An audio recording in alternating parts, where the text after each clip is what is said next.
Morning. Welcome to Daily Focus. I know that it's late, but I had a little bit of an issue with Restream this morning, which is the platform we use to launch these. And it needed Facebook updated or whatever. I don't know. It's all over my head, but the staff has come through, and a shout out to John Brandenburg for helping me out there and getting us all back online. And so we're going to finish up chapter 16. So Matthew chapter 16, verse number 24. Well, we could start in verse number 21. From that time forth began Jesus to show unto his disciples how that he must go unto Jerusalem and suffer many things of the elders and chief priests and scribes, and be killed, and be raised again the third day. Then Peter took him and began to rebuke him, saying, Be it far from thee, Lord. This shall not be unto thee.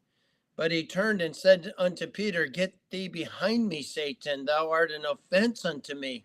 For thou savorest not the things that be of God, but those that be of men. In other words, Peter, you're being self-centered. You're looking at things the way you want them. You're willing to defend, to get things the way you want. And you need to stop and say, what does God want? What is really God's will? And get yourself out of the way, Peter. And maybe one of the reasons I like Peter is because I can relate to Peter. I tend to sometimes engage my mouth and my will before God is able to do a work in my thinking and in my heart. And Peter was that way. He just spoke whatever came to his mind. He addressed the issue at hand, tried to solve the problem immediately, rather than taking a little bit of time to think it through and really process what is God trying to do. And Jesus rebukes him pretty straightforwardly, and says, you know what, you need to get more concerned about the things of God than the things of men. And then he says, Then said Jesus unto his disciples, If any man will come after me, let him deny himself and take up his cross and follow me. For whosoever will save his life shall lose it, and whosoever shall lose his life for my sake shall find it. For what is a man profited if he shall gain the whole world and lose his own soul? Or what shall a man give in exchange for his soul? For the Son of Man came in the glory of his Father with the angels, and then he shall reward every man according to his works. Verily I say unto you, there be some standing here which shall not taste of death till they see the Son of Man coming in his kingdom. It is an amazing reality that God reminds us that his design and his desire is that we would follow him. And he's going to tell us how. It requires denying ourselves and taking up our cross. The decision to follow Christ requires those two things. You're not going to follow Christ by giving into yourself. He's already rebuked Peter for the same thing.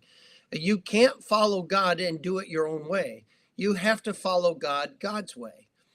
You are going to have to fulfill your design and purpose. You're going to have to take up your cross. You're going to have to fulfill your purpose. You're going to have to be personally responsible with your role. Nobody's going to do your part for you. You are going to have to deny yourself and your own desires, and you are going to have to fulfill with personal responsibility the role and responsibilities God's given to you or to me. And so that's how we follow Christ. And he reminds us, listen, this life is going to go away. Why would you deny the things that are spiritual for the things that are temporary?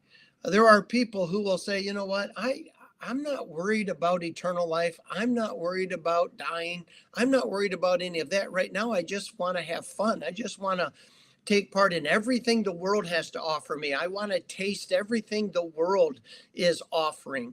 And how foolish. As God told the rich young ruler, thou fool, today thy soul shall be required of thee. We have no idea when our soul is going to be required, when we're going to meet God. And so he said, let a man deny himself. Let's make sure that you are willing to lose your life. In other words, take your hands off of your own life, your own desires, your own demands, and say, okay, God, what is it that you created me for? What is it that you saved me for? And I'm going to deny my own desires and yield to Christ's desires so that I don't do my will, but that I do God's will. That I don't follow me, but that I follow Christ. And so really the text is clear. If you and I are going to follow Christ, we're going to have to deny ourselves, and we're going to have to fulfill our personal responsibilities in the roles that God has entrusted to us. I hope you have a great day.